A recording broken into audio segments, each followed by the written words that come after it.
नमस्कार प्यारे बच्चों, आइए देखते हैं class 12 Haryana board pol science यानी कि पॉलिटिकल साइंस राजनीति शास्त्र का सैंपल पेपर। ये 80 मार्क का है। बिल्कुल ऐसे ही 80 मार्क्स का पेपर आपको जो है 12 मार्च 2025 को आना है। आप इसमें से भी काफ़ी सारे प्रश्न कर सकते हैं, थोड़ा बहुत चेंज होकर प्रश्नों में आ सकता है। काफ़ी हेल्पफुल है। इसके अलावा पिछले साल की वीडियोस पड़ी हैं, आप उनमें से आंसर की देखकर भी ये पेपर कर सकते हैं। तो सबसे पहला प्रश्न है, भारत पाक सीमा आयोग के अध्यक्ष कौन थे? इसका सही आंसर है सर जॉन साइमन। दूसरा है, भारत के एक दल की प्रधानता का युग किस नेता से है? वो है पंडित जवाहरलाल नेहरू जी। उसके बाद है, भारत की नई आर्थिक नीति कब शुरू हुई? 1991 में। प्रश्न नंबर 4 है, कारगिल संघर्ष के दौरान भारतीय सेना ने कौन सा ऑपरेशन चलाया? ऑपरेशन विजय। क्वेश्चन नंबर 5 है, कांग्रेस का विभाजन कब हुआ? 1969 में। फिर उसके बाद है, 1967 में आया राम गया राम मुहावरे का जन्म किस राज्य से जुड़ा हुआ है? हरियाणा से। श्रीमती इंदिरा गांधी की मृत्यु कब हुई? 31 अक्टूबर 1984 को। नेक्स्ट है, 1984 में ऑपरेशन ब्लू स्टार किस राज्य में चलाया गया था? पंजाब में। और ये श्रीमती इंदिरा गांधी ने चलवाया था। पिंडरा सिंह जो था उसको वहाँ से अमृतसर से निकालने के लिए। उसके बाद है, दिसंबर 1992 में अयोध्या बाबरी मस्जिद के रूप में जाना जाता है में विवादित ढांचे के विध्वंस में कई घटनाओं का समापन हुआ। मई 1991 में राजीव गांधी की हत्या के कारण कांग्रेस पार्टी के नेतृत्व में बदलाव आया। देखिए बेटा, पॉइंट दोनों ही सही हैं लेकिन आपस में कनेक्टेड नहीं है, इसीलिए क्या आएगा? बी। उसके बाद है, ये किसने कहा कि भारत में जाति सबसे महत्वपूर्ण दल है? ये स्वर्गीय जयप्रकाश नारायण जी ने कहा। उसके बाद है, किसी एक बाल्कन देश का नाम? अल्बानिया। आसियान में कितने देश शामिल हैं? 10। SEZ का पूरा नाम स्पेशल इकोनॉमी जोन। उसके बाद है, सोवियत संघ का विघटन कब हुआ? 1991 में। उसके बाद है, दक्षेस का कार्यालय कहाँ स्थित है? काठमांडू नेपाल में पड़ता है, वहाँ पर दक्षेस का कार्यालय है। उसके बाद है, एक एक मार्क्स वाले क्वेश्चनों में ही ट्रू फॉल्स। संयुक्त राष्ट्र संघ के चार्टर में 128 अनुच्छेद हैं, ये असत्य है, गलत है। उसके बाद नाटो एक सैन्य संगठन है, ये सही है।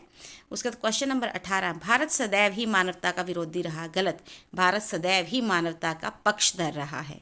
उसके बाद बेटा यहाँ पर 2 खाली स्थान है। भारत की गरीबी का एक प्रमुख कारण उसकी डैश जनसंख्या है, अधिक जनसंख्या।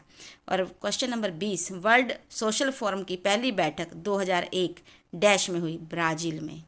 उसके बाद आपके पास 8 क्वेश्चन जो हैं 2-2 नंबर वाले हैं, आइए उनको समझते हैं। सीमांत गांधी कौन थे? वर्तमान पाकिस्तान के पश्चिमोत्तर सीमा प्रांत के एक महान निर्विवादित नेता थे जिनका नाम था खान अब्दुल गफ्फार खां। उन्हें ही सीमांत गांधी के नाम से जाना जाता है। वे द्विराष्ट्र सिद्धांत के सख्त खिलाफ थे और वो बिल्कुल भी नहीं चाहते थे जो उनका क्षेत्र है वो पाकिस्तान में जाए। उसके बाद है, भारत की दलीय व्यवस्था के 2 लक्षण। नंबर 1, ये बहुदलीय व्यवस्था है। नंबर 2, भारत में इन राजनीतिक दलों में आंतरिक लोकतंत्र का अभाव है, यानी कि जो दल है ना बेटा, इनमें आंतरिक रूप से लोकतंत्र नहीं है, एक ही नेता की जो है दलों में चलती रहती है। उसके बाद है, प्रीवी पर्स से आप क्या समझते हैं? प्रीवी पर्स क्या है बेटा कि जब देश आज़ाद हुआ ना तो लगभग 565 देसी रियासतें थी। अब उन रियासतों को भारत संघ में शामिल करने के लिए उन्हें कुछ सुविधाएं दी गई, जैसे कि आप अपनी निजी संपत्ति रख सकते हैं और सरकार उनको भत्ते भी देती थी ताकि वे भारत संघ में शामिल हो जाएं, और इन्हीं सुविधाओं को प्रीवी पर्स कहा गया। ठीक है। उसके बाद है नेक्स्ट क्वेश्चन, वचनबद्ध न्यायपालिका क्या होती है? ऐसी न्यायपालिका जो सत्तारूढ़ के प्रति निष्ठावान होती है, यानी कि जिस दल की सरकार होती है उसी के आदेशों को मानकर काम करती है, ऐसी न्यायपालिका को वचनबद्ध न्यायपालिका कहते हैं। और ये न्यायपालिका कभी स्वतंत्र न्याय नहीं कर पाती। उसके बाद है, इंदिरा गांधी के अनुसार आपातकाल की घोषणा के प्रमुख कारण क्या थे? देखिए, वैसे तो असली कारण क्या थे कि इलाहाबाद हाई कोर्ट ने इंदिरा गांधी के लोकसभा चुनाव को अवैध घोषित कर दिया कि इंदिरा गांधी ने जो चुनाव करवाए थे वो बिल्कुल गलत थे। अब विपक्षी दल बार बार इंदिरा गांधी पर दबाव बना रहे थे कि वे इस्तीफा दें, और इसीलिए इंदिरा गांधी ने आपातकाल की घोषणा की। नेक्स्ट है, द्विध्रुवीय व्यवस्था की हानियां। 2 हानियां। एक तो हथियारों की होड़ को बढ़ावा मिलता है, हर कोई अपने हथियारों की संख्या में इजाफा करना चाहता है। इससे क्या होगा कि हम जो खर्च देश के कल्याण के लिए, देशों के कल्याण के लिए, लोगों के कल्याण के लिए यूज़ कर सकते थे वो हमने सारा हथियारों को खरीदने में लगा दिया। दूसरा है, इससे युद्धों को बढ़ावा मिलता है। अथवा में एक क्वेश्चन ये है कि मध्य एशियाई देशों के नाम, कजाकिस्तान, तजाकिस्तान, तुर्कमेनिस्तान, अजबेकिस्तान, ये सब देश आ सकते हैं। उसके बाद है सार्क देशों की स्थापना का उद्देश्य क्या था, यानी कि दक्षेस हमने पीछे पढ़ा है ना कि उसके जो हेड ऑफिस है वो काठमांडू में है। उसका उद्देश्य क्या था? एक तो दक्षिण एशिया की जो जनता है उसके कल्याण के लिए उपाय करना। दूसरा, जितने भी दक्षिण एशिया में देश पड़ते हैं इनमें आत्मनिर्भरता को बढ़ाना ताकि सभी का विकास हो। उसके बाद 27वां क्वेश्चन है, हमें अंतर्राष्ट्रीय संगठनों की जरूरत होती ही क्यों है? नंबर 1 तो ये कि जो विभिन्न राज्यों के देशों के बीच में जो विवाद होते हैं ना उन्हें सुलझाने के लिए। दूसरा, कुछ समस्याएं हैं जैसे वैश्विक तापन, वैश्विक बीमारियां, इनको सब मिलकर ही इनका सामना किया जा सकता है इन चुनौतियों का, तो इसलिए भी अंतर्राष्ट्रीय संगठन बनाने पड़ते हैं। उसके बाद है विश्व में मैकडोनाल्डीकरण का क्या अर्थ है? विश्व के अन्य देशों की संस्कृति और रीति रिवाजों पर जब अमेरिकी संस्कृति का प्रभाव बहुत अधिक बढ़ जाता है और सभी देशों की जो संस्कृति है, रीति रिवाज हैं, वो अपनी कहीं ना कहीं एग्जिस्टेंस को खोने लगते हैं, तो इसे कहा जाता है विश्व का मैकडोनाल्डीकरण। उसके बाद है वैश्वीकरण। दूसरा क्वेश्चन बेटा अथवा में था कि वैश्वीकरण क्या है। देखिए, वैश्वीकरण का अर्थ है विभिन्न देशों की अर्थव्यवस्था और समाजों का तीव्र एकीकरण। इसमें व्यापार और विचार का बिना किसी प्रतिबंध के आवाजाही होती रहती है। उसके बाद क्वेश्चन नंबर 29 है, राष्ट्र निर्माण की बाधाओं को दूर करने के 3 उपाय। नंबर 1 तो शिक्षा प्रणाली में सुधार किया जाए। दूसरा, जो पिछड़े क्षेत्र है उनका संतुलित विकास किया जाए। और तीसरा, सभी लोगों को रोजगार मुहैया हो ताकि सभी का विकास हो सके। क्वेश्चन नंबर 30, भारत में नियोजन की आवश्यकता क्यों अनुभव हुई? एक तो देश को कल्याणकारी राज्य बनाने के लिए। दूसरा, कम संसाधनों में भी अधिक उत्पादन करना बढ़ाने के लिए। तीसरा है देश का सामाजिक और आर्थिक विकास करने के लिए। अथवा में है योजना आयोग के कोई 3 कार्य है। सामाजिक और आर्थिक विकास की योजना बनाना, भौतिक व तकनीकी संसाधनों का विकास करना और पंचवर्षीय योजनाओं का मूल्यांकन व उपाय करना। उसके बाद है 1975 में आपातकाल की घोषणा करने के 3 कारण। इलाहाबाद हाई कोर्ट का आदेश जिसने इंदिरा गांधी के चुनावों को अवैध घोषित किया। दूसरा, विपक्षी दलों का दबाव।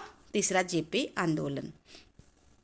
फिर है गठबंधन सरकार का क्या अर्थ है? जब किसी एक दल को सरकार बनाने के लिए बहुमत ना मिले तो 2 या 2 से अधिक दल मिलकर जो है सरकार का गठन करते हैं और ऐसी सरकार को गठबंधन सरकार कहते हैं। क्षेत्रीय संगठन बनाने के क्या उद्देश्य थे? कि संबंधित क्षेत्र का विकास हो, साझा व्यापार विकसित हो और सामाजिक और सांस्कृतिक सहयोग को बढ़ावा मिले। फिर दूसरा अथवा में क्वेश्चन है, भारत चीन सीमा विवाद क्या है? 1914 में ना बेटा मैकमोहन सीमा का बनाई गई थी, लेकिन चीन ने उसे अस्वीकार कर दिया।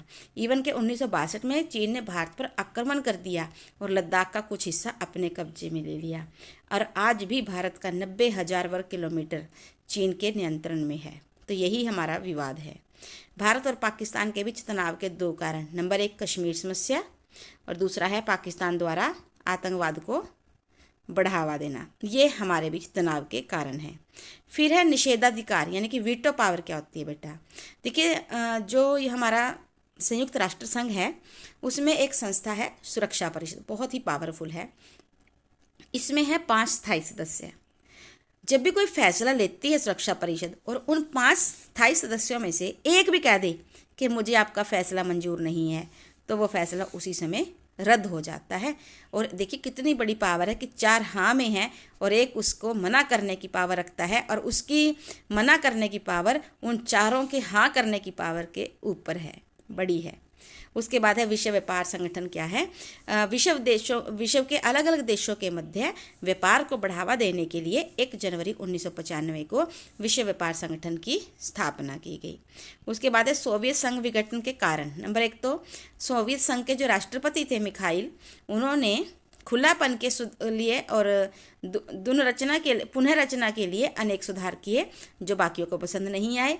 दूसरा, गणराज्य जो थे, यानी कि सोवियत संघ के जो गणराज्य थे, उनकी जनता में राष्ट्रवाद की भावना जन्म ले चुकी थी, वो काफ़ी जोरों पर थी और वो अब किसी भी हालत में रूस के साथ रहना नहीं चाहते थे। उसके बाद है भारत द्वारा गुट निरपेक्षता नीति अपनाने के क्या कारण थे। देखिए, जिस समय हमारा देश आज़ाद हुआ ना, पूरा विश्व जो था लगभग दो ग्रुपों को मान रहा था, एक जो अमेरिका के साथ थे, दूसरा जो रूस के साथ थे, सोवियत संघ के साथ थे। लेकिन हमें अपना विकास करना था, अपने आप को आगे बढ़ाना था, हम किसी भी गुट में शामिल नहीं हो सकते थे। इसीलिए भारत ने गुट निरपेक्षता की नीति को अपनाया। कारण थे अपना खुद का विकास करना, आर्थिक विकास करना, स्वतंत्र नीति निर्धारण करना और सुरक्षा की भावना को लेकर हमने गुट निरपेक्षता की नीति को अपनाया। अथवा में है भारत की विदेश नीति के लक्षण। हम सुरक्षा को आगे लेकर चलते हैं, आर्थिक विकास जो है हमारी विदेश नीति में शामिल है और अंतर्राष्ट्रीय शांति बनी रहे, ये भी हमारी विदेश नीति का आधार है।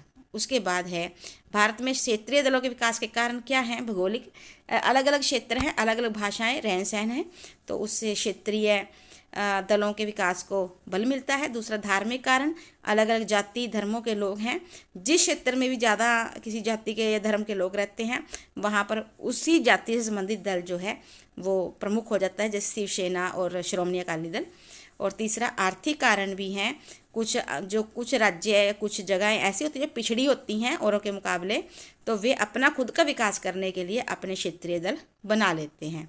उसके बाद है इंदिरा गांधी की हत्या और सिख विरोधी दंगों पर नोट। 5 जून 1984 को अमृतसर में सैनिक कार्रवाई इंदिरा गांधी जी ने करवाई। और दूसरा 31 अक्टूबर 1984 को सिखों के द्वारा 2 सिख सुरक्षा कर्मियों के द्वारा इंदिरा गांधी जी की हत्या, ये दंगों के खास पर्चे थे। उसके बाद है नेक्स्ट क्वेश्चन है प्रश्न नंबर 39, पर्यावरण संरक्षण के विभिन्न उपाय। इसमें आएगा समग्रवादी जीवन की आवश्यकता, जनसंख्या को नियंत्रण करना और वनरोपण यानी कि पेड़ों को लगाना। और पर्यावरण प्रदूषण के लिए उत्तरदायी कारण है पश्चिमी देशों का योगदान, जनसंख्या का लगातार बढ़ना 8 अरब तक हो गई है, और वनों की कटाई, ये पर्यावरण प्रदूषण के कारण है। उसके बाद नेक्स्ट क्वेश्चन जो 40वां है, वैश्वीकरण का शाब्दिक अर्थ। विभिन्न अर्थव्यवस्थाओं के बीच तीव्र एकीकरण की प्रक्रिया को वैश्वीकरण कहा जाता है। इसकी विशेषताएं क्या हैं। भौगोलिक दूरियां कम हुई हैं, आज पूरा विश्व एक गांव बन चुका है। दूसरा, विश्व संस्कृति की स्थापना हुई है, यानी कि पूरे विश्व की एक साझी संस्कृति बन चुकी है।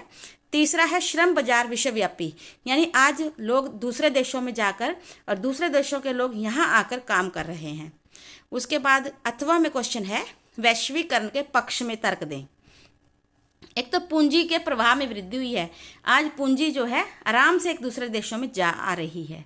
दूसरा है विकासशील देशों की उन्नति करने के अवसर प्राप्त हुए हैं। विकासशील देश जो हैं वो पूरे अमीर नहीं होते, लेकिन वो अपनी उन्नति के लिए लगातार प्रगतिशील हैं और प्रयासशील हैं। उसके बाद है विश्व व्यापार में वृद्धि हुई है, लोगों को आजीविका यानी कि पैसे कमाने के बेहतर अवसर प्राप्त हुए हैं। 5वां है मुद्रा कोष में भी वृद्धि हुई है। तो इस प्रकार से बेटा ये 40 प्रश्न हैं और हमने बहुत मेहनत करके इस वीडियो को तैयार किया है और आशा है आपको पसंद आएगी। अगर आपने अब भी हमारा चैनल सब्सक्राइब नहीं किया है तो सबसे पहले उसे सब्सक्राइब करें, वीडियो को लाइक करें। कोई भी क्वेश्चन हो तो बेझिझक पूछिए और ये ज़रूर बताएं कि आप कहाँ से हैं, कहाँ से हमारी वीडियो देख रहे हैं। बहुत सारी आशीर्वाद के साथ, आशीष के साथ। जय हिंद, जय भारत।